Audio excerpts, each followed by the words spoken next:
జంతు ప్రపంచం. జంతు ప్రపంచంలో అనేకమైనటువంటి జీవులు జీవిస్తున్నాయి. మరి ఈ జీవుల్లో జరిగేటటువంటి వివిధ రకాలైనటువంటి జీవక్రియలు జరుగుతున్నాయి.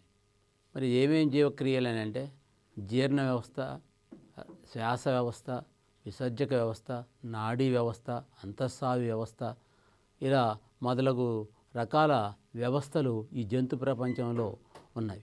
అయితే వీటిలో ఒక్కొక్క వ్యవస్థ గురించి మనం తెలుసుకుందాం.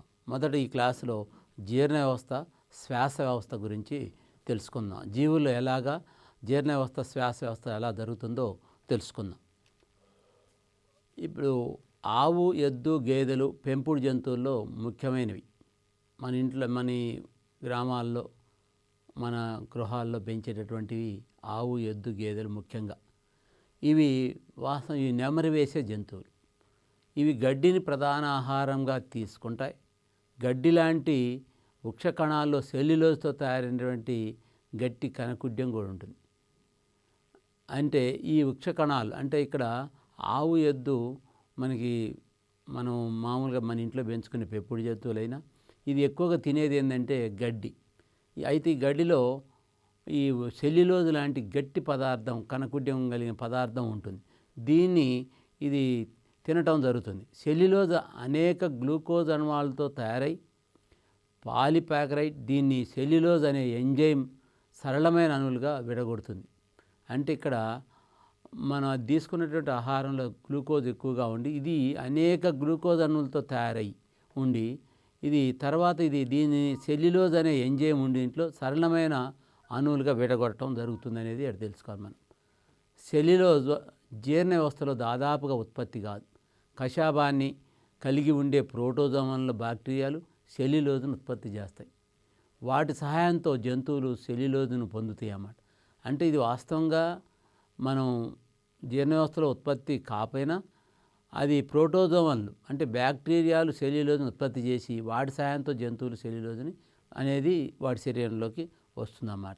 అంటే అది గడ్డి తీసుకోవటం వల్ల గడ్డి ద్వారా వచ్చినటువంటి బ్యాక్టీరియాలు ఆ విధంగా అంటే ఇప్పుడు జంతువుల్లో శాకాహారాన్ని తీసుకోవడానికి వీలుగా దంతాలు మార్పు చెంది ఉంటాయి. అంటే ఒక్కొక్క రకమైన జంతువుల్లో ఒక్కో రకంగా మార్పు చెంది ఉంటాయి. గడ్డిని చిన్న చిన్న ముక్కలు చేసేందుకు వీటిలో కత్తెర పండ్లు ఉంటాయి. ఫస్ట్ ఆవు కానీ గేదె కానీ పొలంలో మేసేటప్పుడు అవి ఫస్ట్ ముందల పండ్లతోటి ఒక కత్తెర పండ్లాగా మనం కత్తెరతో కట్ చేసినట్టు మాదిరినే మనం ఆ పొలంలో మేసి మనం చూస్తే అది ఆవులు మేసినట్టు కట్ చేసినట్టు ఒక కత్తెరతో కట్ చేసినట్టుగా కనిపిస్తుంది. అంటే ఇక్కడ ఈ కత్తెర పండ్లు బాగా అభివృద్ధి చెంది ఉంటాయి. అంటే ఇక్కడ తర్వాత నమిలే దంతాలు ఉంటాయి. వాటిని అగ్రచరణ కాలు అంటారు. అంటే ఇటు కత్తెర పండ్లను కొంతకాలు అంటారు. విసిరే పండ్లు అంటే చరణ కాలు కూడా అభివృద్ధి చెంది బల్లపరుపుగా ఉంటాయి. అది జంతువుల కొరికే దంతాలు ఉండవు. ఈ కొరికే దంతాలు మనుషుల్లో ఉంటాయి. కానీ వాటిలో 3 రకాలు మాత్రమే ఉంటాయి. ఇవి కత్తెర పండ్లు, లేకపోతే తర్వాత బాగా అభివృద్ధి చెంది నమిలే దంతాలు, విసిరే దంతాలు అని చెప్పి ఈ జంతువుల్లో ఉన్నాయి.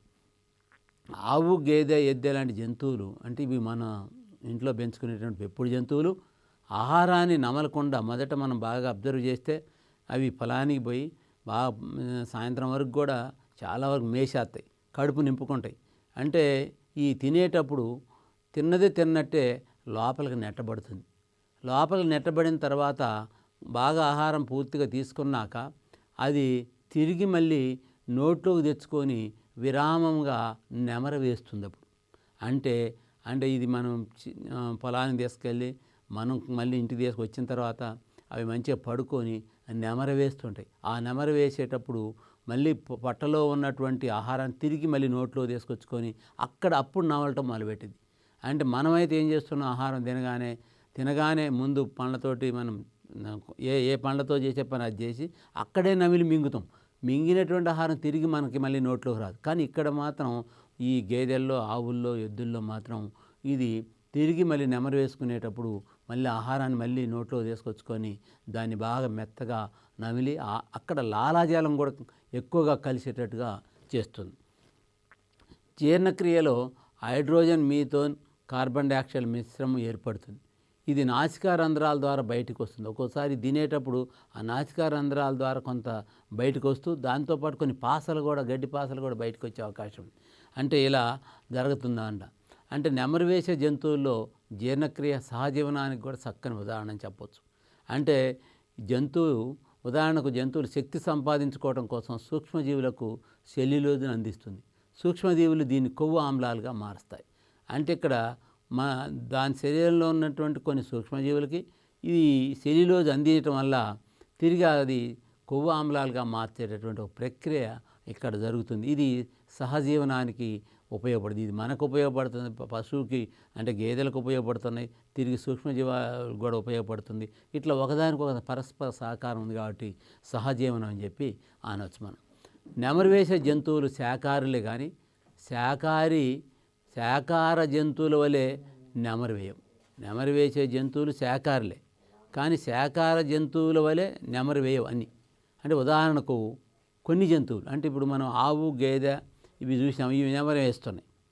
అంటే ఇంకా కొన్ని శాకాహార జంతువులు కూడా ఉన్నాయి, అవి మాత్రం ఇవి ఇప్పుడు ఈ జంతువుల మాదిరిగా అంటే ఆవు, గేదె ఈ నెమరు వేసే జంతువుల మాదిరిగా అవి నెమరు వేయవు, కానీ అవి కూడా శాకాహార జంతువులు. అవి కూడా గడ్డి ఇట్లాంటివి తింటాయి. ఉదాహరణకి కుందేలు శాకాహార జంతువు. ఇది జీర్ణక్రియలో కుందేళ్ళు ప్రత్యేకంగా ఉంటుంది, కానీ ఇది నెమరు వేయటం జరగదు. అలాగే కుందేళ్ళు 2 రకాల మల పదార్థాన్ని ఉత్పత్తి చేస్తాయి. మెత్తగా బూడిద రంగులో ఉండే పాక్షికంగా జీర్ణమైనటువంటి సెల్యులోజ్ను కలిగి ఉంటుంది. అంటే ఇక్కడ కుందేలు 2 రకాల పదార్థాన్ని ఉత్పత్తి చేసి మెత్తగా బూడిద రంగులో ఉండే పాక్షికంగా జీర్ణమైన సెల్యులోజ్ని మొదట కలిగి ఉంటుంది. అంటే ఈ మల పదార్థాన్ని వదిలివేయకుండా కుందేలు తిరిగి తింటుంది. అంటే ఒకసారి ఇది బయటకు తీసుకొచ్చి అంటే విసర్జించినటువంటి తిరిగి మళ్ళీ అదే తింటుంది. ఈ చర్యను మల కవలనము అంటారు. అంటే ఈ కుందేళ్ళు ప్రత్యేకంగా జరిగేటటువంటి ఒక ఒక జీర్ణక్రియ అన్నమాట. అంటే ఇవి ఒకసారి విసర్జించి పాక్షికంగా జీర్ణమైనటువంటి ఆహారాన్ని బూడిద రంగులో విసర్జించాక ఈ మల పదార్థాన్ని వదిలేయకుండా తిరిగి మళ్ళీ కుందేలు ఇది తింటుంది. తినటమే ఈ చర్యనే మల కవలనము అని చెప్పి మనం అన్నాం. కొన్ని శాకాహార జంతువులు సెల్యులోజ్ను జీర్ణం చేసుకోవటానికి ఉండుకాన్ని ఉపయోగిస్తాయి.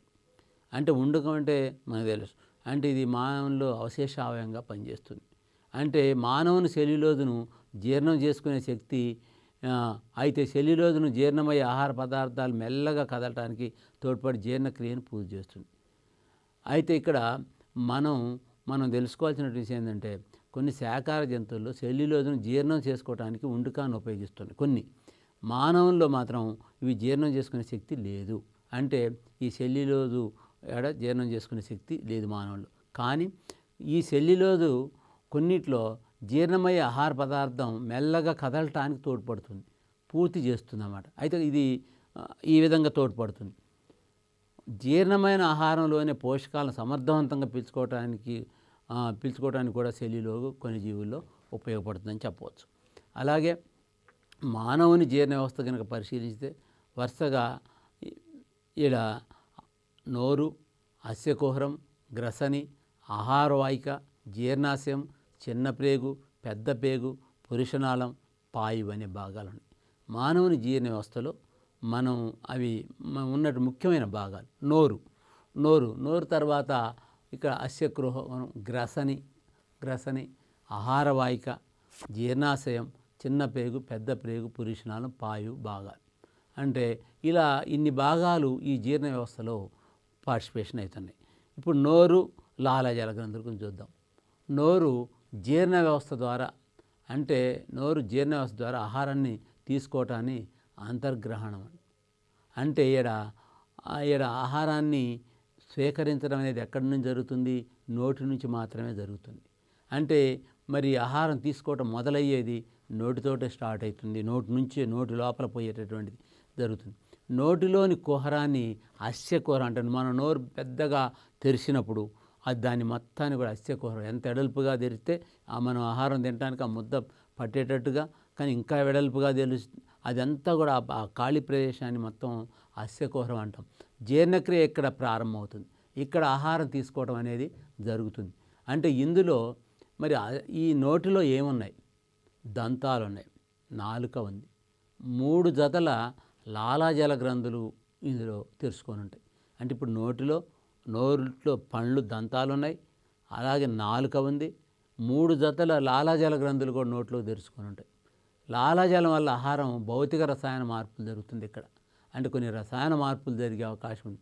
అంటే మనం తినగానే ముద్దలోకి వెంటనే మన నోట్లో నుంచి లాలాజలాల నుంచి ఊరినటువంటి లాలాజలం ఈ ఆహారంతో కలిసిపోద్ది. మనం నవిలినప్పుడు దీంతో కలిసి పోవడం జరుగుతుంది. ఇక్కడ జీర్ణ వ్యవస్థ పటాన్ని చూసినట్టయితే ఇక్కడ భాగాలు ఉన్నాయి. అంటే నోరు, అస్యకుహరం, గ్రసని, ఆహారవాహిక, అలాగే జీర్ణాశయం, కాలేయం, మరి అదేవిధంగా క్లోమం, చిన్న ప్రేగు, పెద్ద ప్రేగు, పురీషనాళం, పాయువు అని ఇన్ని వివిధ రకాలైనటువంటి భాగాలు మనం పటంలో చూడవచ్చు అన్నమాట. అలాగే మానవంలో ఇక్కడ నిర్దిష్టమైన పనుల కోసం 4 రకాల దంతాలు ఉన్నాయి. దంతాలు ఇప్పుడు మన నోట్లో ఉన్నటువంటి దంతాలను మనం పరిశీలించినట్టయితే 4 రకాల దంతాలు ఉన్నాయి. ఒకటి కొరుకు పళ్ళు, అంటే కొరుకుడు దంతాలు, వీటిని కుంతకాలు అంటారు. అలాగే కోర దంతాలు, వీటిని రదనికలు అంటారు. నమలు దంతాలు, వీటిని అగ్రచరణ్వకాలు అంటారు. విసరు దంతాలు చరణ్వకాలు అంటారు. అంటే 4 రకాల దంతాలు మన నోట్లో కనిపిస్తున్నాయి అన్నమాట. అంటే ఈ 4 రకాల దంతాలు కూడా వివిధ రకాల పదార్థాలని నమలటానికి తోడ్పడతాయి అన్నమాట. ఒక్కొక్క పన్ను ఒక్కొక్క పదార్థాల్లోనే మనం ఉపయోగిస్తాం. బఠానీలు నమలటానికి మనం దవడ పన్నులు ఉపయోగిస్తున్నాం. మరి అదే చీల్చటానికి కోర దంతాలను ఉపయోగిస్తున్నాం. కొరకటానికి మరి బిస్కెట్ లాంటివి కొరకటానికి కొరుకుడు దంతాలను ఉపయోగిస్తున్నాం. అంటే ఈ విధంగా వివిధ రకాల తిను బండారాల్లో ఒక్కొక్క వస్తువుకి ఒక్కొక్క రకమైనటువంటి దంతాన్ని ఉపయోగించే పరిస్థితి ఇక్కడ ఉందన్నమాట.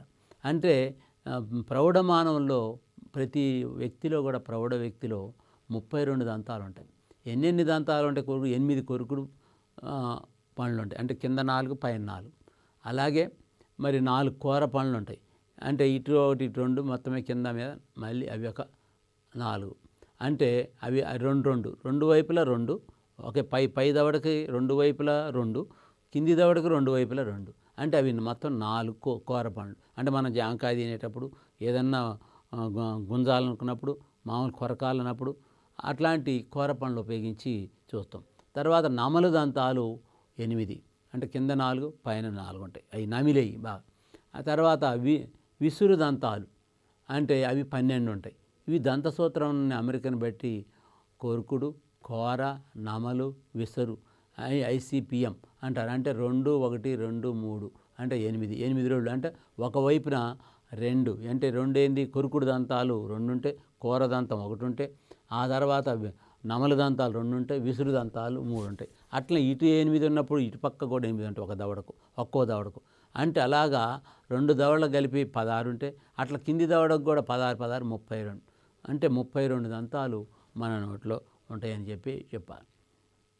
అలాగే అస్యకుహరంలోకి 3 జతల లాలాజల గ్రంథులు. అంటే ఇక్కడ లాలాజల గ్రంథుల విషయానికి వచ్చినప్పుడు లాలాజల గ్రంథులు 3 జతలు ఉంటాయని చెప్పాం. పెరోటిడ్ గ్రంథులు, ఇవి చెవి దగ్గరగా ఉన్నాయి. అధోజీవికా గ్రంథులు, అధోజంబికా గ్రంథులు, పై 2 గ్రంథులు నాలుక కింద తెరుచుకొని ఉంటాయి. అట్లా 3 రకాలైనటువంటి గ్రంథులు మన నోటిలో, అంటే మన అస్యకుహరంలో, నోటి అస్యకుహరంలో ఇవి తెరుచుకొని ఉండి వాటి నుంచి లాలాజలం అనేటువంటి స్రావాన్ని విడుదల చేస్తుంది. ఇక్కడ లాలాజలం కొద్దిగా క్షార స్వభావాన్ని కలిగి ఉంటుంది. ఇందులో ఎమైలేజ్ టైలిన్ అనే ఎంజైమ్ ఉంటుంది. ఈ ఎమైలేజ్ పిండి పదార్థాలని మాల్టోస్ పెక్టిన్గా చక్కెరలుగా మారుస్తున్నాయన్నమాట. అంటే ఇక్కడ మనం ఒక్కొక్క పదార్థాన్ని ఈ లాలాజలంలో ఉన్నటువంటి ఎంజైమ్స్ ఇవి చక్కెరలుగా మార్చేటటువంటి అవకాశం ఉంది. పిండి పదార్థాన్ని విడగొట్టి చక్కెరలుగా మారుస్తుంది. అలాగే ఇక్కడ ఆహారం అస్యకుహరంలోనే చూసినట్టయితే కొద్దిసేపు మాత్రమే ఉంటుంది. అక్కడ ఆహారం పాక్షికంగా జీర్ణమవుతుంది. కొద్దిసేపు నమలటం, లాలాజలం విడుదల కావటం, ఆ లాలాజలంలోని ఎంజైమ్స్ వాటితో కలవటం, కలిసి పిండి పదార్థాలు మరి చక్కెరలుగా మారటం, ఇవంతా కొంత కార్యక్రమం, కొంత భౌతిక రసాయన మార్పులు ఇక్కడ జరుగుతూనే ఉంటాయి. కొంతసేపు జరిగాక నోటి కుహరం వెనక భాగాన్ని గ్రసని అంటారు. గ్రసని అంటే వాయునాళంలోకి పోకుండా ఆహారం పోకుండా కొండనాలుక అనే ఉపజీవిక కూడా ఉంటుంది. అంటే ఆ ఉపజీవిక ఈ ఆహారాన్ని మనం తీసుకున్నటువంటి ఆహారాన్ని మన శ్వాస మనం గాలి పీల్చుకునేటువంటి శ్వాసనాళంలోకి పోకుండా అది కాపాడుతుంది. దాన్ని మనం ఉపజీవిక అంటారు, ఎపిగ్లాటిస్ అని కూడా అంటారు. అయితే ఇక్కడ మనం కొండ నాలుక ఉండి వాయునాళంలోకి ఆహారం పోకుండా చేస్తుంది. ఇక్కడ నుంచి తర్వాత ఇది గ్రసన్ని జీర్ణాశయాన్ని కలిపి సన్నని రంధ్రం. అయితే దీనిలో నియంత్రిత అనియంత్రిత చలనాలు రెండు ఉంటాయి. ఇవి వర్తులాకారంగాను ఆయతంగాను అమరి ఉంటాయి. ఈ వాహిక గుడ్యంలోని లోపలి స్థలం శ్లేష్మంతో కప్పబడి ఉంటుంది. అంటే అది అన్నవాహిక, అంటే ఆహార వాహిక ఇక్కడ నుంచి గ్రసన్ నుంచి కింది వరకు ఉంటుంది. అది ఇది గ్రసన్ని జీర్ణాశయాన్ని కలిపేది. జీర్ణాశయాన్ని మధ్యలో కలిపి ఒక గొట్టం లాగా, ఒక రంధ్రం లాగుండి గొట్టం లాగుంటుంది.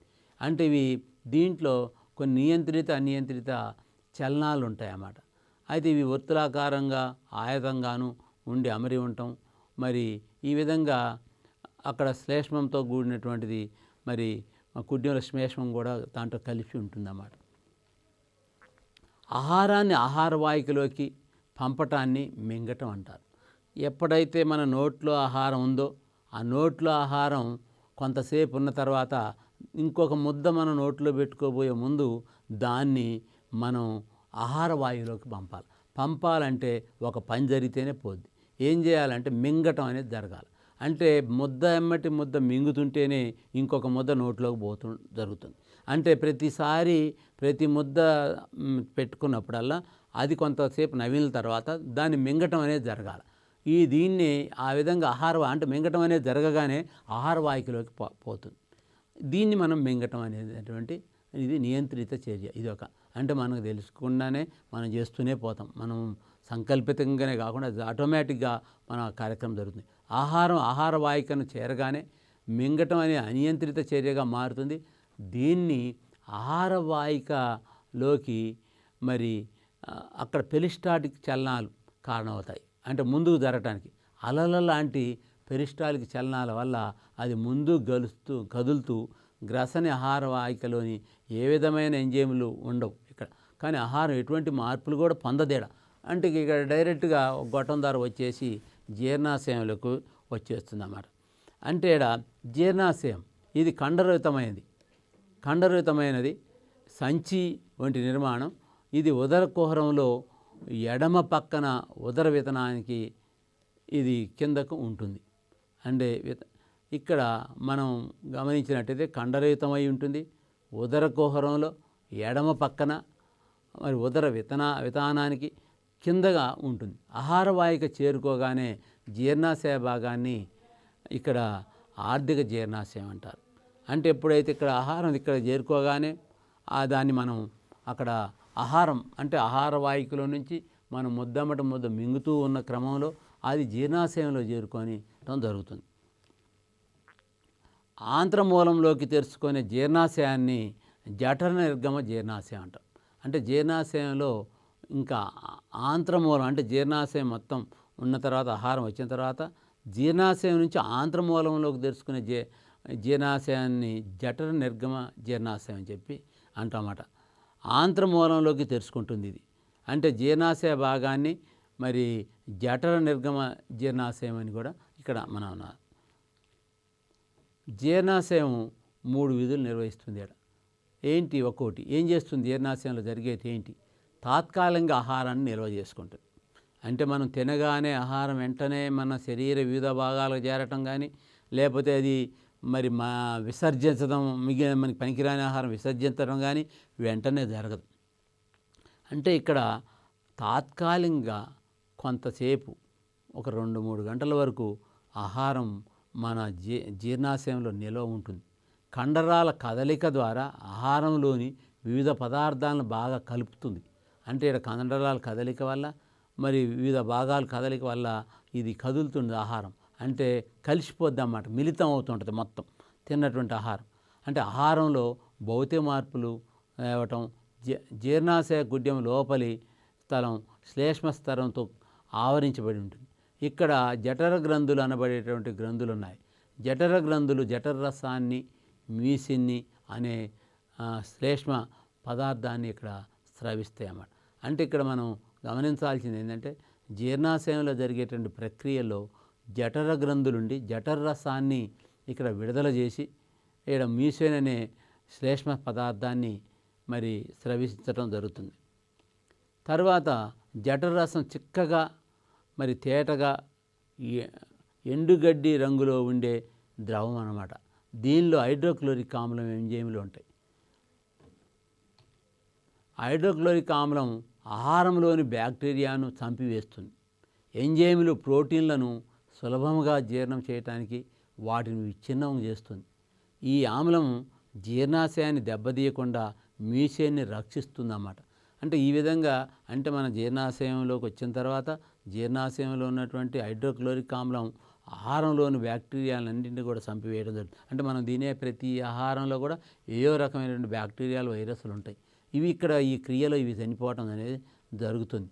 అంటే ఇక్కడ ఎంజైమ్లు ప్రోటీన్లను సులభంగా జీర్ణం చేయడానికి వాటిని విచ్ఛిన్నం కూడా చేస్తాయి. ఇక్కడ ఉన్న ఎంజైమ్స్ అంటే జఠర గ్రంథుల నుంచి జఠర రసం విడుదలై జఠర రసంలో ఉన్న ఎంజైమ్స్ కూడా ఈ క్రియని చేయడానికి తోడ్పడతాయి అన్నమాట. అలాగే జఠర రసంలో పెప్సిన్ లైఫేజ్ అనే ఎంజైమ్లు ఉన్నాయి. వీటిలో పెప్సిన్ విడుదలైనప్పుడు చైతన్యరహితమైన పెప్సినోజిన్ రూపంలో ఉంటుంది. హెచ్సిఎల్ దీని అంటే హైడ్రోక్లోరిక్ ఆమ్లం దీన్ని చైతన్యవంతమైన పెప్సిన్గా కూడా ఇక్కడ మారుస్తుంది. పెప్సినోజిన్ హెచ్సిఎల్ పెప్సిన్ అంటే ఇక్కడ పెప్సినోజిన్ అంటే ఇక్కడ హెచ్సిఎల్ దీన్ని చైతన్యవంతమైన పెప్సిన్గా మార్చడం అనేది దీనివల్ల జరిగిందన్నమాట పెప్సిన్ ద్వారా. అంటే పెప్సిన్ ప్రోటీన్లను విశ్లేషించి పెప్టోన్లు ప్రోటీన్లుగా మారుస్తుంది. అంటే ఇక్కడ ఒక్కొక్క ఎంజైమ్ ఒక్కొక్క లైఫేజ్ కొవ్వులను కొవ్వు ఆమ్లాలుగా గ్లిజరాల్గా మారుస్తుంది. అంటే ఒక్కొక్క ఎంజైమ్ జఠర రసం నుంచి విడుదలైనటువంటి ఎంజైమ్లో పెప్సిన్ ప్రోటీన్లను విశ్లేషించి పెప్టోన్లుగా ప్రోటీన్లుగా మారుస్తుంది. అంతేకాకుండా లైఫేజ్ కొవ్వులను కొవ్వు ఆమ్లాలు గ్లిజరాల్గా కూడా మారుస్తుంది. ఇలా ప్రోటీన్లు అంటే ఇక్కడ ప్రోటీన్లు ఏమవుతుంది ప్రోటీన్లు పెప్టోన్లు ప్రోటీజులుగా మారుస్తుందని చెప్తాం. ఇక్కడ లైఫేజ్ కొవ్వు ఆమ్లాలు గ్లిజరాల్గా మారుస్తుందని మనం ఈక్వేషన్లో చెప్పచ్చు. చిన్నపిల్లల్లో రెనిన్ అనే మరో ఎంజైమ్ ఉంటుంది. ఇది జీర్ణకోశంలో పాలను పెరుగుగా మారుస్తుంది. పిల్లలు పెరిగే కొద్దిగా ఈ ఎంజైమ్ ఉత్పత్తి ఆగిపోతుంది. అంటే ఈ చిన్నపిల్లల్లో రెనిన్ అనేది మన ఎగ్జామ్లో వస్తుంది ఎక్కువగా. రెనిన్ అనే ఎంజైమ్ ఏం చేస్తుంది పాలను పెరుగుగా మారుస్తుంది. అంటే మనం పాలు తాగినట్టయితే చిన్నపిల్లలు మరి అప్పుడే పుట్టినటువంటి కొన్ని సంవత్సరాల పాటు తల్లి దగ్గర పాలు తాగేటువంటి పిల్లలు వాళ్ళందరూ కూడా పాలు డైరెక్ట్గా తాగుతున్నారు. అంటే మా పాలను తాగటం వల్ల ఆ పాలు రేపు తర్వాత పెరుగుగా మార్చేటువంటి ఎంజైమ్ ఈ పిల్లల్లో ఉండటం వల్ల ఇది పాలను పెరుగుగా మారుస్తూ శరీరానికి ఉపయోగపడేటట్టు చేస్తుంది. అంటే పిల్లల తర్వాత పెరిగే కొద్దిగా తర్వాత పాల అవసరం తీరాక ఇది ఎంజైము ఉత్పత్తి ఆగిపోతుంది. ఇది యు ఆకారంలో ఉండి జీర్ణాశయాన్ని క్షేషాంతరికంతో కలుపుతుంది. కాలేయం నుండి పైత్యరసం, క్లోమం నుండి క్లోమరసము ఆంత్రమూలాన్ని చేరతాయి అన్నమాట. ఇక్కడ ఒక 3-4 యు ఆకారంలో ఉంటుంది. ఈ యు ఆకారంలో ఉన్నటువంటి జీర్ణాశయాన్ని శేషాంతరికంతో కలుస్తుంది. అంటే ఇక్కడ కాలేయం అనేటువంటి ఒక భాగం, ఇంకా క్లోమం అనేటువంటి ఒక భాగం ఉంటుంది. కాలేయం నుండి పైత్యరసం, క్లోమం నుంచి క్లోమరసం ఈ ఆంత్రమూలంలోకి తెరుచుకొని ఆంత్రమూలంలోకి చేరటం జరుగుతుంది. అంటే ఇవి చేసేటువంటి పనులు కూడా ఉన్నాయి. అంటే కాలేయంలో ఇది ఆంత్రమూలానికి కుడి పక్కన ఉదర విత్తనానికి దిగువన ఉంటుంది. దీనికి 4 తమ్మెలు ఉంటాయి. ఇది పైత్యరసాన్ని ఉత్పత్తి చేస్తుంది. అంటే కాలేయం అనేది ముదురు మట్టి రంగు ఆకారంలో ఉండి ఇది ఆంత్రమూలానికి కుడి పక్కన ఉదర విత్తనానికి దిగువన ఉండి 4 తమ్మెలు ఉండి పైత్యరసాన్ని ఉత్పత్తి చేస్తుంది అనేది. అయితే అలాగే పిత్తాశయం ఇది పియర్ ఆకారంలో ముదురు రంగులో ఉంటుంది. పిత్తాశయంలో పైత్యరసం తాత్కాలికంగా నిల్వ చేయబడి సాంద్రీకరించబడుతుంది ఈ పిత్తాశయంలో. తరువాత పైత్యరసం ఏం చేస్తుంది? పైత్యరసం ఇది మానవుల్లో పసుపు, బంగారు, బూడిద రంగుల మిశ్రమంలో ఉంటుంది. అంటే దాని రంగు ఒక్కోసారి మారుతూ బూడిద రంగులో ఉంటుంది, చిక్కగా జిగటగా ఉంటుంది. అంటే ఇది చిక్కగా ఉన్నట్టు జిగట. దీనిలో 86% నీరు, పైత్యరస లవణాలు, పైత్యరస వర్ణకాలు ఉంటాయి దీంట్లో. అంటే ఈ కాలేయంలో ఈ ప్రతి జీవిలో, ఈ మానవుల్లోనే కాకుండా ఇతర జీవుల్లో కూడా ఈ కాలేయం కనిపిస్తుంది. మనం కోడిలో చూసినట్టయితే కూడా అదే రంగులో ఉన్నటువంటి కాలేయం కనిపిస్తుంది అన్నమాట.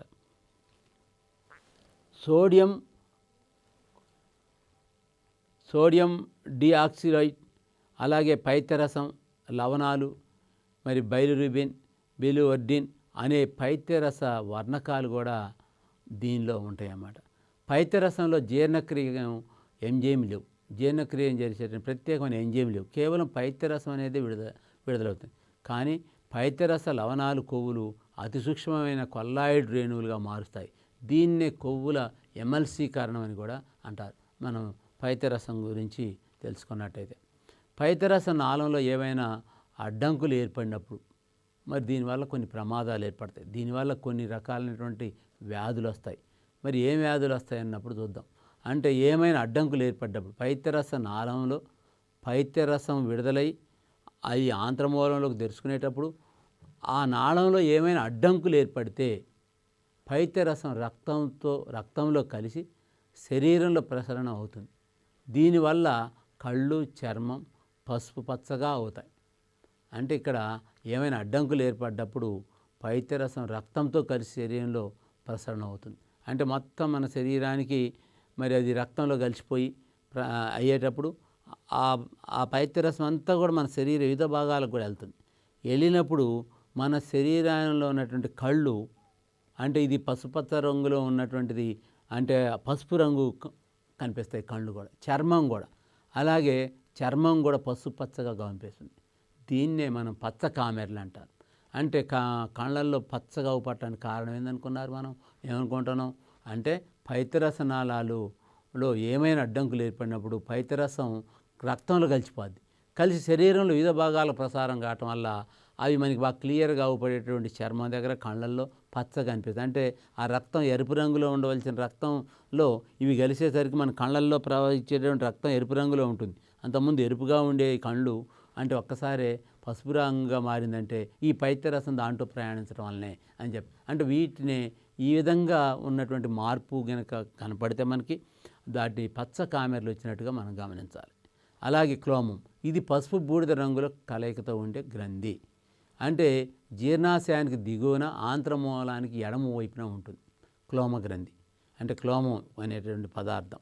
అంటే ఇక్కడ దీనిలో 2 భాగాలు ఉంటాయి. ఒకదాన్ని నాళక్లోమ గ్రంథి అంటారు. దీనిలో కణాలు నాళాల్లోకి తెరుచుకుంటాయి. ఇవి క్లోమరసాన్ని స్రవిస్తాయి. చిన్న చిన్న నాళాలు కలిపి పెద్ద క్లోమనాళంగా ఏర్పడతాయి. ఈ క్లోమనాళం ఆంత్రమూలంలోకి తెరుచుకొని ఉంటుంది. ఇది దీంట్లో ఉండేటటువంటి. అలాగే క్లోమరసంలో ఉండే ముఖ్యమైన enzymes trypsin, chymotrypsin, amylase, lipase. క్లోమంలో ఎక్కువగా మొత్తంలో బైకార్బోనేట్ ఉంటుంది. ఇది కైమ్లో ఉన్న ఆమ్లాన్ని తటస్థీకరణ చెందుతుంది. ట్రిప్సిన్, కైమోట్రిప్సిన్లు జల విశ్లేషక ఎంజైములు. ఈ 2 ట్రిప్సినోజిన్, కైమోట్రిప్సినోజిన్ అనే చైతన్య రహితమైనటువంటి రూపంలో విడుదలవుతున్నాయి అనే విషయాన్ని మనం తెలుసుకోవాలి. అలాగే యాంటీరోకైనేజ్ అనే మరో ఎంజైమ్ ఈ రెండింటిని చైతన్య రూపంలోకి మారుస్తుంది. ఇది ఆంతరసంలో జరుగుతుందన్నమాట ఉంటుంది. క్లోమరసంలో ఉండేటువంటి లైఫేజ్ చిలకబడినటువంటి కొవ్వులు గ్రిజలాల్ పోటీ ఆమ్లాలుగా మారుతాయి. అంటే క్లోమరసంలో ఉండే లైఫేజు చిలకబడిన తర్వాత కొవ్వులను గ్రిజలాల్ పోటీ ఆమ్లాలుగా మార్చేటువంటి ప్రక్రియ ఇక్కడ ఈ క్లోమరసం వల్ల జరుగుతుంది. క్లోమరసంలో ఇంకా నాళకోమ గ్రంథి కాకుండా ఇతర భాగాన్ని మరి అనేటువంటి లాంగ్రాన్స్ ఉంటాయి. ఐలెట్స్ ఆఫ్ లాంగ్రాన్స్ అంటారు. అంటే లాంగ్రాన్స్ పుట్టికలు అని మీరు ఎన్నే ఉంటారు. ఇది వినాల గ్రంథి. అంటే ఇది గ్లైకోజిన్ స్రవించబడుతుంది. అంటే ఇప్పుడు క్లోమ గ్రంథిని 2 రకాల గ్రంథులని కూడా పిలుస్తారు. మిశ్రమ గ్రంథి అని కూడా అంటారు. క్లోమరసాన్ని ఉత్పత్తి చేస్తుంది. ఇంకా అది కాకుండా మరి నాళకోమ గ్రంథి కాకుండా ఇతర భాగాన్ని ఏమంటారంటే లాంగ్రాన్స్ పుట్టికలు అని చెప్పి కూడా అంటారు. ఇది వినాల గ్రంథి, అంటే నాళం లేనటువంటి గ్రంథి, అంటే ప్రత్యేకమైన నాళం లేదు. దీని నుండి గ్లైకోజిన్ అనేది స్రవించబడుతుంది, విడుదలవుతుంది. కాబట్టి ఆ మిశ్రమ గ్రంథి అని కూడా, క్లోమరస గ్రంథిని మిశ్రమ గ్రంథి అని కూడా అంటారు. అంటే వినాళ గ్రంథులు రెండు ఉన్నందున క్లోమాన్ని మిశ్రమ గ్రంథి అని కూడా అంటాము అన్నమాట. దీన్ని మనం అంతఃస్రావ వ్యవస్థలో అంటే కొన్ని మనం వాటి గురించి తెలుసుకునేటప్పుడు, అక్కడ హార్మోన్స్ విడుదల గురించి తెలుసుకునేటప్పుడు ఈ మిశ్రమ గ్రంథి అయినటువంటి క్లోమం గురించి కూడా మనం అక్కడ తెలుసుకుంటాం. ఇలాగే చిన్న ప్రేగు, ఇది 6 మీటర్ల పొడవు 3 మీటర్ల వెడల్పులో ఉండే గొట్టం లాంటి నిర్మాణం. దీని పూర్వ భాగం లేదా ప్రారంభ భాగాన్ని ఆంత్రం మూలం అంటారు, మధ్య భాగాన్ని బెదునం అంటారు, చివరి భాగాన్ని శేషాంత్రికం అంటారు. శేషాంత్రికం పెద్ద పేగుతోటి అటాచ్ అయి ఉంటుంది, కలుస్తుంది అన్నమాట. అలాగే పేగులో జరిగే జీర్ణక్రియలో ఈ కింది మార్పులు జరుగుతున్నాయి. చిన్న పేగు అంటే పెప్టిడోన్లు, ప్రోటీన్లు పాక్షిక జీర్ణక్రియ వల్ల ఏర్పడినటువంటి పెప్టైడ్ అను అమైనో ఆమ్లాలుగా మార్చడం, ఆంతరసంలోని లైపేజ్ కొవ్వులను పూర్తిగా జీర్ణం చేయటం, ఇక్కడ కొంత ప్రక్రియ జరుగుతుంది. మొత్తం చాలా వరకు ప్రక్రియ, మొత్తం జీర్ణ వ్యవస్థ అనేటువంటి ప్రక్రియ మొత్తం కూడా ఇక్కడ పూర్తయ్యే అవకాశం ఉంది. అంటే ఇక్కడ ఏం జరుగుతుందనే దాని విషయానికి వచ్చినప్పుడు, అంటే ఇక్కడ ప్రోటీన్లు పాక్షిక జీర్ణక్రియ వల్ల ఏర్పడినటువంటి పెప్టైడ్ను అమైనో ఆమ్లాలుగా మార్చడం, ఆంతరరసంలోని లైఫేజు కొవ్వులను పూర్తిగా జీర్ణం చేసేస్తాయి. ఇక్కడ కొవ్వు పదార్థం మొత్తం జీర్ణం అయిపోతాయి. అంటే ఇక్కడ అన్ని మార్పులు జరిగిపోతాయి. జీర్ణక్రియ పూర్తయ్యే దశకు వచ్చేద్దామని. అంటే జీర్ణక్రియ వల్ల ఏర్పడ్డ అంత్య ఉత్పన్నాలు పేగులు శోషణ అవుతాయి. ఇక్కడే జరిగే క్రియ. అంటే ఇక్కడ అంత్య ఉత్పన్నాలు అంటే మనం తిన్నటువంటి ఆహారం వివిధ, అంటే నోట్లో కొంత జీర్ణం అవుతుంది, ఆ తర్వాత జీర్ణ వ్యవస్థ నుంచి ఆంత్రమూలం ప్రయాణించే దగ్గర కాలేయం నుంచి వచ్చే పైత్యరసం, క్లోమం నుంచి వచ్చే క్లోమరసాలు, మరి వాటి నుంచి వచ్చే ఎంజైమ్స్ వల్ల అనేక మార్పులు జరిగి మరి ఇక్కడికి వచ్చిన తర్వాత పూర్తిగా కొవ్వులు విసర్జితంగా జీర్ణం కావటం, తర్వాత ఈ జీర్ణక్రియ వల్ల ఏర్పడ్డ అంత్య ఉత్పన్నగాలు పేగులో శోషణ అవుతాయి. అంటే ఇది ఎలా శోషణ అవుతాయి? శోషణం అంటే ఏంటంటే జీర్ణక్రియ వల్ల ఏర్పడే అంత్య ఉత్పన్నకాలు పేగు గోడల ద్వారా రక్తాన్ని చేరటమే శోషణ అంటారు. ఇక్కడ అతి సూక్ష్మంగా అంటే గ్లూకోజ్ మాదిరిగా తయారైనటువంటి పదార్థం అంటే అంత్య ఉత్పన్నకాలుగా ఉండి ఇవి అంటే చిన్న పేగు గోడల్లో ఉన్నటువంటి మరి రక్తనాళాలు అవి శోషించుకుంటాయి. అంటే వెంటనే ఈ ఆహార పదార్థాన్ని అవి శోషించుకోవడం జరుగుతుంది. శోషించుకొని రక్తంలో కలిసి శరీరంలోని వివిధ భాగాలకి ఆహారాన్ని చేరవేస్తుంది. అంటే ఈ ప్రక్రియను మనం శోషణం అంటారు. అంటే శోషణ క్రియ అంటే జీర్ణక్రియ వల్ల ఏర్పడ్డ అంత్య ఉత్పన్నాలు పేగు గోడల ద్వారా, గోడల్లో ఉన్నటువంటి రక్తాన్ని చేరటాన్ని గోడల ద్వారా, అంటే గోడల్లో ఏమున్నాయి? ఈ రక్తనాళికాలు. అంటే ఈ పద్ధతిని మనం శోషణం అని చెప్పి అన్నాం. అయితే పేగు లోపలి గోడల్లో అనేక వేళ్ల వంటి నిర్మాణాలు ఉంటాయి. వాటినే మనం లేదా అమరికలు అంటారు, శోషకాలు అంటారు. శోషకాలు శోషణాన్ని జరిపి ఉపరితల వైశాల్యాన్ని పెంచుతాయి. అంటే కొన్ని శోషకాలు ఉంటాయి చిన్న పేగు గోడలు, ఆ రక్తనాళాల సంబంధించి ఇవి శోషించుకుంటాయి. వెంటనే ఇవి శోషించుకోవడం అంటే శోషణ చేసుకుంటాయి. అంటే ఈ అన్ని పదార్థాలను కాదు, అంటే ఇది బాగా అంత్య ఉత్పన్నాలుగా ఏర్పడినటువంటిది ఒక ద్రవ రూపంలో ఉన్నటువంటి పదార్థాన్ని మాత్రమే శోషించుకోవటం జరుగుతుంది. ఆ తర్వాత పెద్ద ప్రేగు. ఇక్కడ పెద్ద ప్రేగు వ్యాసం చిన్న పేగు కంటే ఎక్కువగా ఉంటుంది. చిన్న పేగు పురీషనాళానికి మధ్యలో పెద్ద ప్రేగు ఉంటుంది. ఈ కుడ్యం అనియంత్రిత కండరాలతో ఏర్పడి ఉంటుంది అన్నమాట. అంటే ఇప్పుడు చిన్న పేగుకి పెద్ద పేగుకి పురీషనాళానికి మధ్యలో పెద్ద ప్రేగు ఉంటుంది. ఇది ఎక్కువ పెద్దగా ఉంటుంది, మధ్యలో ఉండి మరి కుడ్యం కూడా అనియంత్రిత కండరాలతో ఏర్పడి ఉంటుంది. అంటే ఈ పెద్ద ప్రేగు వ్యర్థ ఆహార పదార్థాల్లో ఉండే నీరు, ఖనిజ లవణాలు పెద్ద పేగులో పీల్చుకోబడతాయి. దీనివల్ల మెత్తగా ఘన రూపంలో ఉండే మలం ఏర్పడుతుంది. అంటే ఈ చిన్న ప్రేగుల్లో మనకి శరీరానికి ఉపయోగపడేటటువంటి గ్లూకోజ్ మాదిరిగా ఉన్నటువంటి ఆహారం అంతా కూడా శోషకాల ద్వారా శోషించుకోబడితే ఆ తర్వాత మిగిలినటువంటి వ్యర్థ పదార్థాలన్నీ కూడా నీరు, ఖనిజ లవణాలు పెద్ద పేగులు పీల్చుకోబడి దీనివల్ల మెత్తగా ఘన రూపంలో ఉండే మలం కూడా ఏర్పడుతుంది. ఇక్కడ అంటే ఏర్పడిన తర్వాత పెద్ద ప్రేగు పెరిస్టాల్టిక్ చలనాలు, అనియంత్రిత కండరాలు ఉండటం వల్ల పెరిస్టాల్టిక్ చలనాల వల్ల మలము పురీషనాళంలోకి నెట్టబడుతుంది. అంటే పెద్ద ప్రేగులను చిన్నగా పురీషనాళం వైపు నెట్టడం జరుగుతుంది. ఏది పెరిస్టాల్టిక్ చలనాలు జరుగుతాయి ఏది పెద్ద ప్రేగులో జరగటం వల్ల ఆ విధంగా నెట్టబడి పురీషనాళం వైపుకు పోతుంది. పాయువును రక్షిస్తూ ఉండే సంవరణీ కండరాలు వ్యాకోచించినప్పుడు మలం పాయువు ద్వారా బయటకు విసర్జించడం జరుగుతుంది. దీన్నే మల విసర్జన అంటారు. అంటే మనం మామూలుగా మన వేస్ట్ పదార్థాన్ని, ఆ మల రూపంలో ఉన్న పదార్థాన్ని మనం విసర్జించడం అనేది జరుగుతుంది. మనం ఆహారం తిన్న తర్వాత విసర్జితం అయిన తర్వాత మరి అది ఉదయం లేదా సాయంత్రం ఒక టైం అంటే ఆ అనియంత్రిత కండరాలు పెరిస్టాల్టిక్ చలనం జరగటం, మరి ఆ విధంగా నెట్టివేయబడటం వల్ల పాయువు ద్వారా బయటకి బహిష్కరించబడుతుంది. అంటే నెట్టివేయబడుతుంది కాబట్టి దీన్ని ఆ బయటకు వచ్చే పదార్థాన్ని మనం మల విసర్జనం చేయటం అని చెప్పి అంటాం మనం. అయితే ఇక్కడ ఆహార పదార్థాల్లో మరి ఆక్సీకరణం చెందించి శక్తిని విడుదల చేస్తుంది. తర్వాత విషయం ఇక్కడ శ్వాసక్రియ. ఇప్పుడు మనం జీర్ణక్రియ గురించి అయిపోయింది, దీంట్లోనే శ్వాసక్రియ ఉంది. శ్వాసక్రియ ఎలా జరుగుతుంది మానవ శరీరం జంతువుల్లో అంటే ఆహార పదార్థాలు ఆక్సీకరణం చెందించి శక్తిని విడుదల చేయ ప్రక్రియ శ్వాసక్రియ అన్నారు. శ్వాసక్రియలో అంత్య ఉత్పన్నకాలు కార్బన్ డైఆక్సైడ్, నీరు, శక్తి. అంటే శ్వాసక్రియ జరిగే క్రమంలో ఏమి విడుదలవుతాయి? కార్బన్ డైఆక్సైడ్, నీరు, శక్తి అనేది విడుదలవుతుంది. ఎలా విడుదలవుతుందో మనం ఒకసారి చూద్దాం. ఆక్సిజన్ సమక్షంలో జరిగే శ్వాసక్రియ వాయుసహిత శ్వాసక్రియ అంటాం. అంటే ఇది ఆక్సిజన్ సమక్షంలో అంటే శ్వాసక్రియ రెండు రకాలు, ఒకటి వాయుసహిత శ్వాసక్రియ, ఒకటి అవాయు శ్వాసక్రియ అని చెప్పి రెండు రకాల శ్వాసక్రియలు ఈడ జరుగుతుంది. అంటే మనం ఈ శ్వాసక్రియ అంటే ఆక్సిజన్ సమక్షంలో జరిగేదో వాయుసహిత శ్వాసక్రియ, అలాగే ఆక్సిజన్ లేనప్పుడు జరిగేటటువంటిదో అవాయు శ్వాసక్రియ, వాయు రహిత శ్వాసక్రియ, దాన్ని మనం అవాయు శ్వాసక్రియ అని కూడా అంటాం అన్నమాట. అంటే అన్ని రకాల శ్వాసక్రియలో ఉండే మొట్టమొదటి మెట్టు గ్లైకాలసిస్. అంటే ఈ శ్వాసక్రియలో ఒక్కొక్క జీవిలో ఒక్కొక్క రకంగా శ్వాసక్రియ మనం చూస్తాం. అంటే ఇక్కడ అన్ని రకాల ఏ రకమైన అంటే ఇటు ఎన్ని రకాలంటే ఏంది?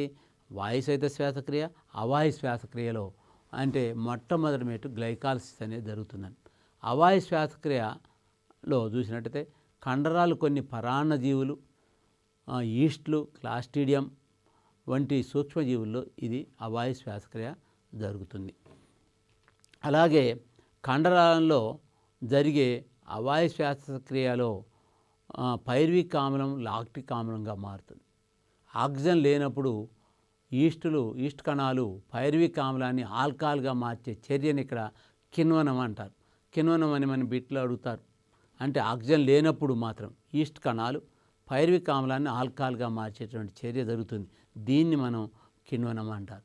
ఇంకోటి కండరాల్లో జరిగే అవయవ అంటే ఈ శ్వాసక్రియను అవాయు శ్వాసక్రియలో పైర్విక్ ఆమ్లం లాక్టిక్ ఆమ్లంగా మారుతుంది.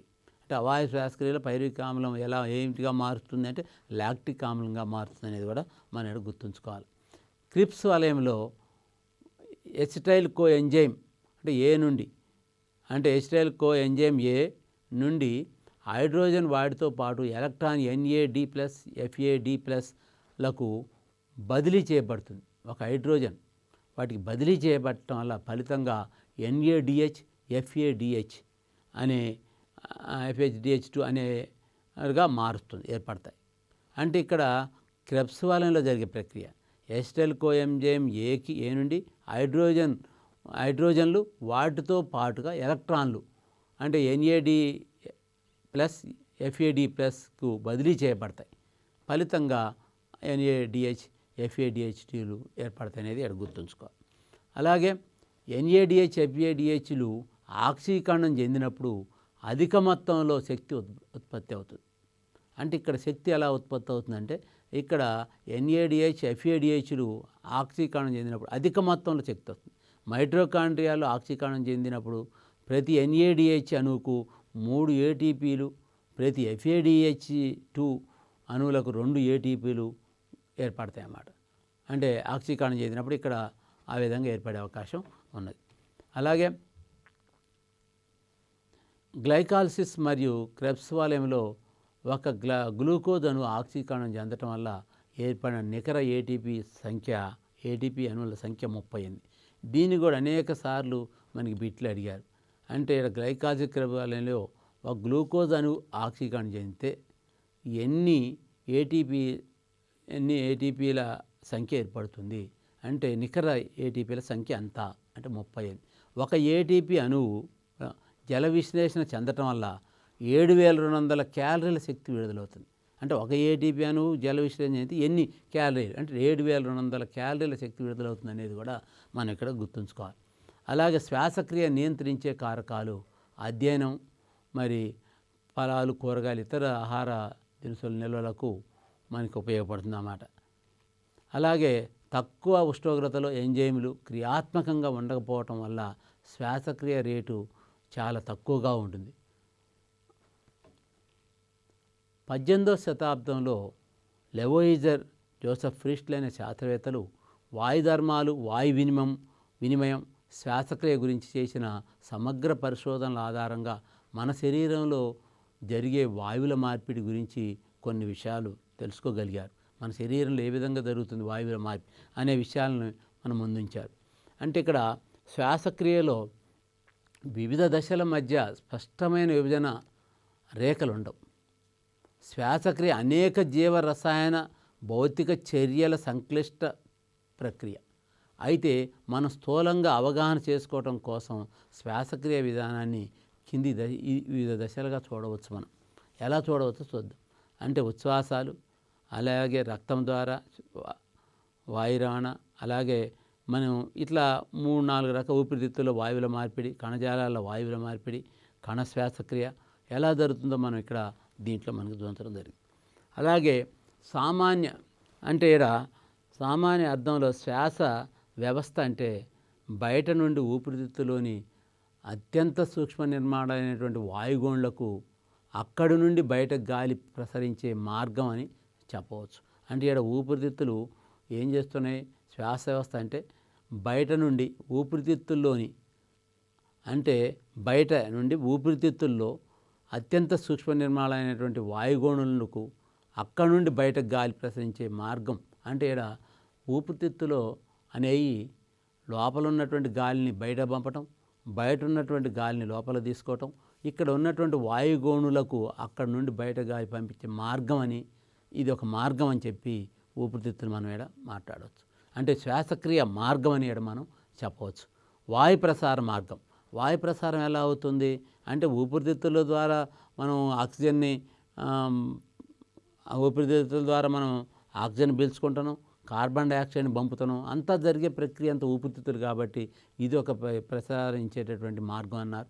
అలా కాకుండా వాయు నాసికారంధ్రం అంటే నాసికారంధ్రాల నుండి వాయుగోణుల వరకు వాయు ప్రసార మార్గం ఉంటుంది. అంటే మన ముక్కు నుంచి మనం పీల్చుకున్నటువంటి గాలి అక్కడ నుంచి మనం నాసికారంధ్రాలుగా ఉండి మనం వాయువు ప్రసారం అవుతుంది ఊపిరితిత్తుల్లోకి.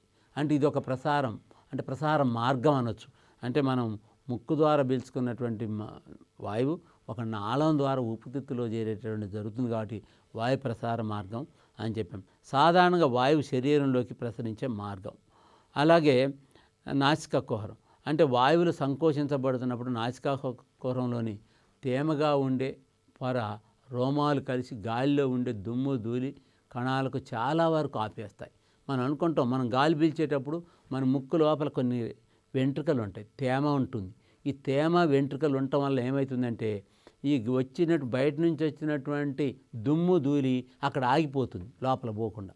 గాలి మాత్రమే లోపల పోయి మిగిలినటువంటి భాగం అంతా కూడా దుమ్ము ధూళి భాగం అంతా కూడా అక్కడ ఆగిపోతుంది, ముక్కు లోపల ఆగిపోయి ఆడ గడ్డగట్టి కొంత రూపంలో మళ్ళీ బయటికి పొక్కుల రూపంలో బయటికి కూడా తీసివేయటం జరుగుతుంది. అంటే ఇక్కడ గాలి ఉష్ణోగ్రత శరీర ఉష్ణోగ్రతకు దాదాపుగా సమానం అవుతుంది. అంటే ఇక్కడ రోమాలు అంటే ఉండే పొర, తేమగా ఉండే పొర, రోమాలు కలిసి ఉండటం, దుమ్ము వీటిని ధూళిని కణాలని ఆపేసేటువంటి కార్యక్రమం ఈ కుహరంలో జరుగుతుందని చెప్పవచ్చు. అలాగే ఒకసారి మనం పటాన్ని చూసినట్టయితే మన నాసికా కుహరం ఆ నుంచి మనం వాయునాళం ప్రయాణించి ఆ వాయునాళం నుంచి ఊపిరితిత్తుల్లోకి రావటం, ఊపిరితిత్తుల్లో కూడా మరి వాయు గోణులు కూడా ఉంటాయి. మరి అక్కడ 2 ఊపిరితిత్తులు ఉంటాయి. ఆ 2 ఊపిరితిత్తుల నుంచి మనకి ఎలా ఉన్నాయో మనకి ఇక్కడ కనిపిస్తున్నాయి. అంటే ఇక్కడ ఊపిరితిత్తులు మనం ముక్కు ద్వారా నాసికారంధ్రాలు, అక్కడ నుంచి చీలి వాయునాళం చీలి 2 శాఖలుగా 2 ఊపిరితిత్తుల్లోకి తెరుచుకొని ఉంటుంది.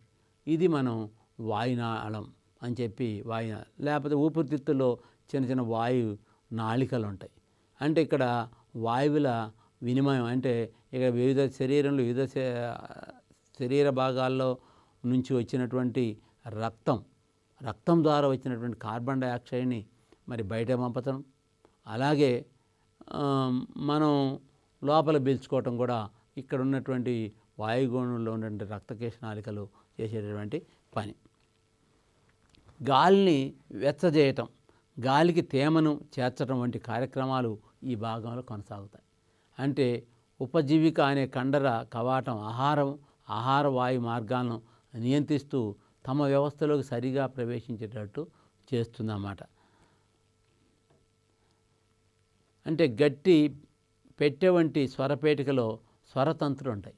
అంటే ఇప్పుడు మనం ఇక్కడ అక్కడ నుంచి అంటే ఇక్కడ స్వరపేటిక అంటే గట్టి పెట్టె వంటి స్వరపేటికలో స్వరతంత్రులు ఉండి ఊపిరితిత్తుల నిశ్వాసంలో బయటకు వచ్చే గాలి స్వరతంత్రుల గుండా ప్రయాణించేటప్పుడు వాటిని కంపించేటట్టుగా చేస్తుంది. వాయునాళం ఊపిరితిత్తుల వరకు గాలిని తీసుకువెళ్ళే మార్గాలు అన్నమాట. వెళ్ళేటప్పుడు మనకి అవి తెలుస్తుంది. అలాగే వాయునాళం పురకుహరము మధ్య భాగంలో 2 శ్వాసనాళాలుగా చీరి ఒక్కొక్క ఊపిరితిత్తులోకి ప్రవేశించింది. అంటే ఒక వాయునాళాలు అవి వాయునాళంగా ప్రవేశించి తర్వాత ఊపిరితిత్తులోకి 2 నాళాలుగా చీరి ఊపిరితిత్తులో ప్రవేశిస్తుందని చెప్పాం. మరి శ్వాసకోశ నాళికలు అంటే శ్వాసనాళాలు అనేక సార్లు లోపల పోయిన తర్వాత ఊపిరితిత్తులో పోయిన తర్వాత ఈ శ్వాసనాళాలు అనేక సార్లుగా చీల్చిపోయి చివరకు శ్వాసనాళికలు అనే భాగాల్లో అంతమవుతాయి అనేది మనం తెలుసుకోవాలి. అలాగే ఉరకుహరం అంటే ఘనపరిమాణం పెరిగినప్పుడు లోపలి పీడనం పెరిగి బయట నుండి నాసికా రంధ్రాల ద్వారా వచ్చినప్పుడు అది ఉచ్ఛ్వాసం అంటాను. అలాగే దీని వ్యతిరేకంగా జరగటం వల్ల మరి యథాస్థానానికి చేరుకుంటుంది. మళ్ళీ గాలి బయట పంపటం వల్ల ఈ విధంగా జరిగేటటువంటి ప్రక్రియ కూడా దీన్ని నిశ్వాసం అని చెప్పి మనం అన్నాం. ఇక్కడ వాయుగోణులో చూసినట్టయితే రక్తనాళాలు అంటే ఈ శ్వాసనాళాలు చీలి శ్వాసనాళికలుగా చీలి పోయిన తర్వాత అక్కడ వాయుగోణులన్నీ ఉంటాయి. దాని నుంచి ఎలా గాలి బయటకు వస్తుందో మనం ఆ బొమ్మలో చూడవచ్చు. అలాగే ఊపిరితిత్తు లోపల వ్యాపన పద్ధతిలో వాయుగోళాల నుంచి రక్తకేశనాళికల నుండి వాయుగోణుల్లోనికి వాయువుల మార్పిడి జరుగుతుంది. అంటే రక్తంలోని కార్బన్ డయాక్సైడ్ వాయుగోళాల్లోకి ఆక్సిజన్ పరస్పర మార్పిడి జరుగుతుంది. అంటే ఈ కార్బన్ డయాక్సైడ్ ఆక్సిజన్ పరస్పర మార్పిడి ఈ వాయుగోళాల్లో జరుగుతుందనేది మనం ఇక్కడ తెలుసుకోవాలి. అలాగే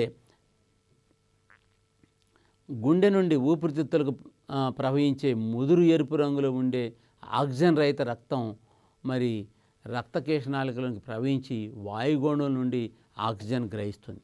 అంటే గుండె నుండి ఊపిరితిత్తులు ప్రవహించే ముదురు ఎరుపు రంగులో ఉండే నాళం అంటే రంగులో ఉండే ఆక్సిజన్ రహిత రక్తం అంటే ఆక్సిజన్ రహిత రక్తం అంటే ఇక్కడ ఆక్సిజన్ లేనటువంటి రక్తం ఇది ఈ రక్తకేశనాళికలోకి ప్రవహించి వాయుగోణుల నుండి మళ్ళీ తిరిగి ఆక్సిజన్ గ్రహిస్తుంది. అంటే ఆడ పరిశుభ్రం అవుతుంది. అంటే శరీర వివిధ భాగాల నుంచి వచ్చినటువంటిది మరి ఆక్సిజన్ లేనటువంటి రక్తం కార్బన్ డయాక్సైడ్తో వచ్చినటువంటి రక్తం ఇది బయటకు పంపించబడి ఇదే ప్లేస్లో మళ్ళీ తిరిగి రక్తాన్ని గ్రహించడం అనేది జరుగుతుంది. అంటే ఇక్కడ శరీరంలో జరిగే వివిధ జీవక్రియలు అవసరమైన శక్తిని ఆహార పదార్థాలతో గల రసాయనిక బంధాలను విడగొట్టడం ద్వారా విడుదల చేసే వివిధ రసాయనిక చర్యల సమాచారాన్ని కణశ్వాసక్రియ అని కూడా అంటాం. కణశ్వాసక్రియ అంటే శరీరంలో జరిగే వివిధ జీవక్రియలు అన్నీ కూడా అనుసంధానమైంటి అవసరమైన శక్తిని ఆహార పదార్థాలని గల రసాయనిక బంధాలను విడగొట్టడం ద్వారా విడుదల చేసి వివిధ రసాయన చర్యల సమూహాన్ని కణశ్వాసక్రియ అంటారు. అంటే ఇక్కడ మన శరీరంలో తీసుకున్నటువంటి ఆహారం అయితే మనం పీల్చుకున్నటువంటి ఆక్సిజన్ అయితే ఇవి మొత్తం తిరిగి రక్తంలో కలవటమే జరుగుతుంది. మనం జీర్ణ వ్యవస్థలో మరి జీర్ణ వ్యవస్థలో చిన్న ప్రేగుల్లో ఉన్నటువంటి శోషకాల్లో ఆహారం అంత్య ఉత్పన్నాలుగా ఏర్పడినటువంటి ఆహార పదార్థాలు అవి శోషకాల ద్వారా శోషణం జరుపుకొని శరీర వివిధ భాగాలకు రక్తం ద్వారా అందజేయడం జరుగుతుంది. అలాగే ఇక్కడ ఊపిరితిత్తులో కూడా వాయుగోణుల్లో ఉన్నటువంటి మరి ఇక్కడ పరస్పర మార్పిడి జరిగి ఈ ఆక్సిజన్ పీల్చుకోవటం రక్తంలోకి పీల్చుకోవటం వల్ల ఇది తిరిగి రక్తం పరిశుభ్రమై మళ్ళీ శరీర వివిధ భాగాలు గుండెకు చేరి శరీర వివిధ భాగాలకి అందించడం జరుగుతుంది. ఇవి జరిగేటటువంటి ఒక శ్వాసక్రియ. అయితే ఆక్సిజన్ సమస్యలో శ్వాసక్రియ జరిగితే దాన్ని వాయు సహిత శ్వాసక్రియ అని, ఆక్సిజన్ లేకుండా జరిగితే దాన్ని అవాయు శ్వాసక్రియ అని చెప్పి ఇంతకుముందే మనం చెప్పుకున్నాం. అంటే ఈ అవాయు శ్వాసక్రియకి ఇంకో పేరు ఏంటంటే కిణ్వనము, పులియట అని కూడా అంటాం మనం. కేంద్రపూర్వక జీవులైనటువంటి బ్యాక్టీరియాల్లో కణ శ్వాసక్రియ కణద్రవ్యంలో జరుగుతుంది. నిజ కేంద్రక జీవుల్లో కణ శ్వాసక్రియలోని కొంత భాగం కణద్రవ్యంలోను మరికొంత భాగం మైట్రోకాండ్రియాల్లోనూ కూడా జరుగుతుంది. మైట్రోకాండ్రియాలను కణశక్తి భాండాగారాలు అని అంటారు. అంటే మనకి ఇది బిట్లో అడుగుతారు, కణశక్తి భాండాగారాలు ఏవి అంటే ఇక్కడ మైట్రోకాండ్రియాలు అని చెప్పి మనం గుర్తుంచుకోవాలి. అలాగే మైట్రోకాండ్రియాన్ని మనం పటం ద్వారా పరిశీలించినట్టయితే తెలుస్తుంది దాంట్లో భాగాలన్నీ కూడా. అలాగే ఇక్కడ మనం వివిధ రకాలైనటువంటి గ్లూకోజు ఏ విధంగా మారుతుందో కూడా మనం ఈ పటంలో చూడవచ్చు. అలాగే వ్యాపన పద్ధతిలో ఆక్సిజన్ గ్రహించటం, కార్బన్ డయాక్సైడ్ను విడుదల చేయటం నిర్వహిస్తాయి అన్నమాట. అంటే ఇక్కడ వ్యాపన పద్ధతిలో ఆక్సిజన్ గ్రహించి కార్బన్ డయాక్సైడ్ను విడుదల చేయటం అనేది జరుగుతుంది. ఇతర బహుకణ జీవుల్లో ప్రత్యేకమైన శ్వాసావయాలు ఏర్పడ్డాయి దీనికోసం. అంటే ఇలా కొన్ని జీవుల్లో కొన్ని రకాలుగా మనకు జరుగుతుంది. బొద్దింక, మిడతల వంటి కీటకాల్లో వాయునాళ వ్యవస్థలు, వాయునాళాలు అనే గొట్టాలు అదే శరీరం అంతటా అమర్చబడి ఉంటాయి.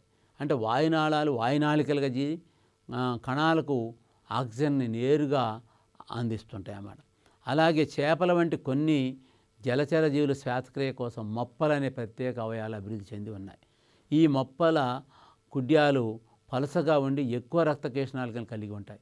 వీటి ద్వారా వాయు మార్పిడి జరుగుతుంది. దీన్ని మొప్పల ద్వారా జరిగే శ్వాసక్రియ అని కూడా అన్నమాట. చర్మం ద్వారా జరిగే వాయు మార్పిడిని చర్మ శ్వాసక్రియ అని కూడా. ఈ విధమైనటువంటి శ్వాసక్రియ కప్పల నుండి ఉభయచరాల్లో కనిపిస్తుంది. కప్పలు చర్మం, ఊపిరితిత్తులు, గ్రసని కుహరం ద్వారా జరుగుతుందన్నమాట అని కూడా శ్వాసించగలుగుతామని చెప్తాం. అలాగే వీటిలో మనం కొన్ని ప్రశ్నలు కనుక చూసుకున్నట్టయితే మరి నెమరువేయు జంతువుకి ఉదాహరణ అని అడిగారు అనుకోండి, ఒక 4 ఇచ్చినప్పుడు మనం ఆవు అని చెప్పవచ్చు. అలాగే జంతువులు జీర్ణం చేసుకోగలిగి మానవుడు జీర్ణం లేనిది ఇక్కడ 4 రకాలైన పదార్థాలు ఇచ్చారు. దాంట్లో సెల్యులోజుని మానవుడు జీర్ణం చేసుకోలేడు అనేది గుర్తుంచుకోవాలి.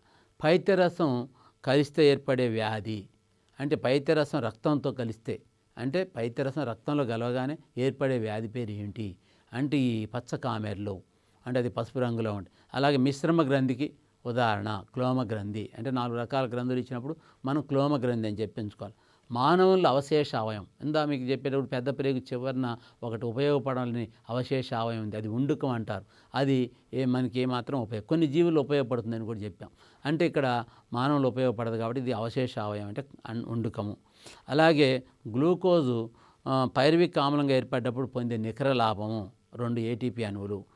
గరిష్ట శ్వాసక్రియ జరిగే ఉష్ణోగ్రత 30 నుంచి 40. ఇలాంటి బిట్లు మనం బాగా గుర్తుంచుకోవాలి. మైట్రోకాండ్రియా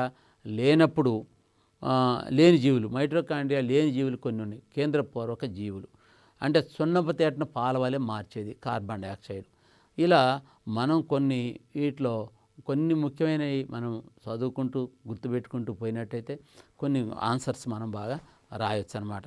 అలాగే కణ శ్వాసక్రియ జరిగే స్థలము ఎక్కడ జరుగుతుంది కణ శ్వాసక్రియ అని అంటే ఇది మైట్రోకాండ్రియాలో జరుగుతుందని చెప్పవచ్చు. ఈ విధంగా మనం జీర్ణ వ్యవస్థ మీద శ్వాస వ్యవస్థ మీద మనం దీన్ని బాగా తరోగా చూసుకున్నట్టయితే వీటి మీద కొన్ని ప్రశ్నలు కూడా రాసుకొని చూసినట్టయితే ఈ చాప్టర్లో మనం బాగా ఆన్సర్ చేయొచ్చు. చాలా ఇంపార్టెంట్ అయిన చాప్టర్ కాబట్టి ఈ చాప్టర్ ఇంతటితో ముగిస్తున్నాం. నమస్కారం.